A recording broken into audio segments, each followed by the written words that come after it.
Harvey and Racism by me, Justin Sazate, Jonah Bay, Charlie Eason, and Devin Worth. The slides aren't completely done because we thought we were presenting tomorrow, but yeah. Next. Hurricane Harvey hit Texas in 2017, and it affected almost 13 million people directly and so many more indirectly. It affected so many people, but people of color were hit the hardest. Many poor neighborhoods didn't qualify for the pricey flood control projects implanted by their cities. 44% of Mexicans reported they weren't getting the help they needed to bounce back, compared to 64% of blacks and 37% of whites.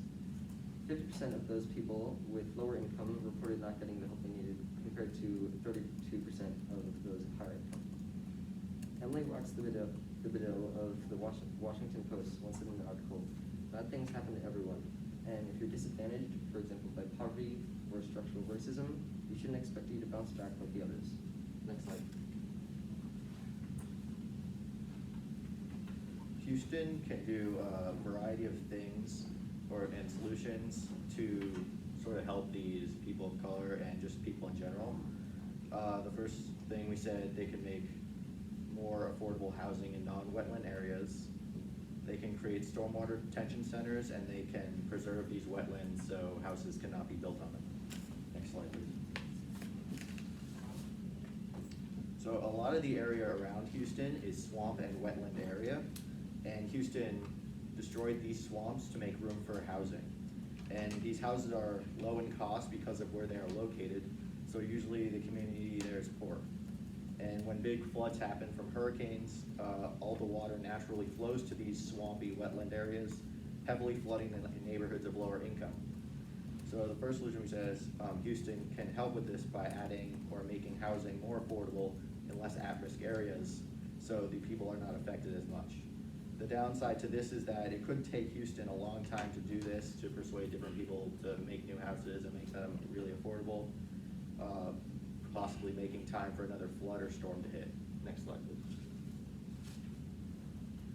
Another solution is to build stormwater detention centers around or in at-risk neighborhoods.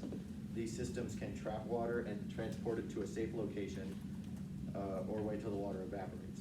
The possible downside to this is installing a lot of these detention centers could be costly, and if they take a while they could take a while to install. Next slide.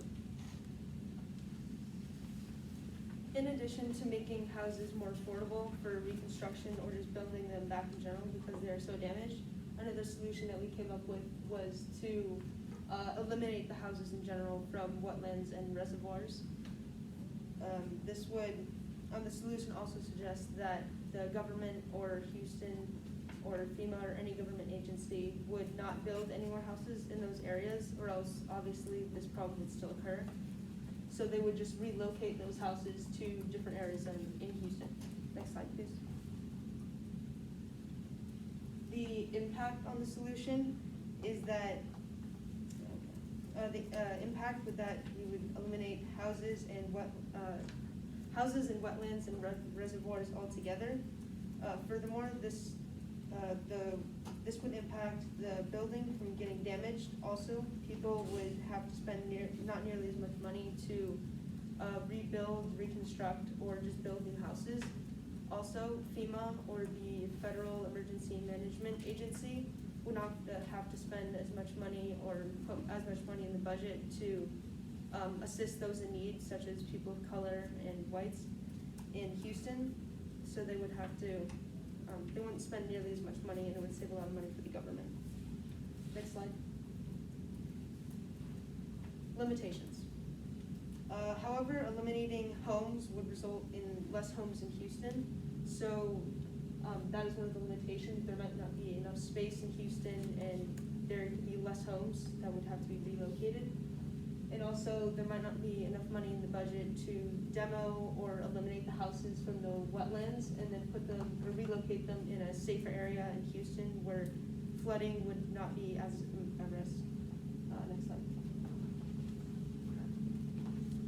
Conclusions. So we found that the best solutions were to make housing more affordable in areas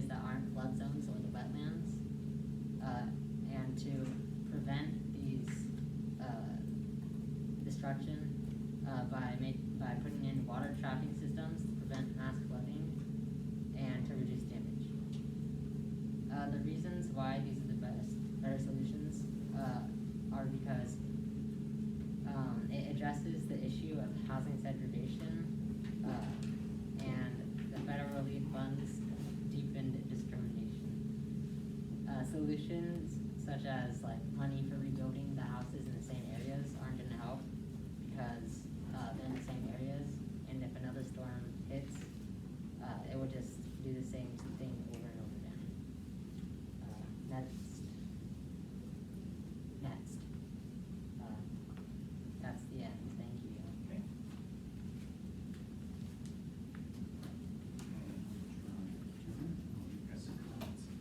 Just like the last group, you guys are a little short on time.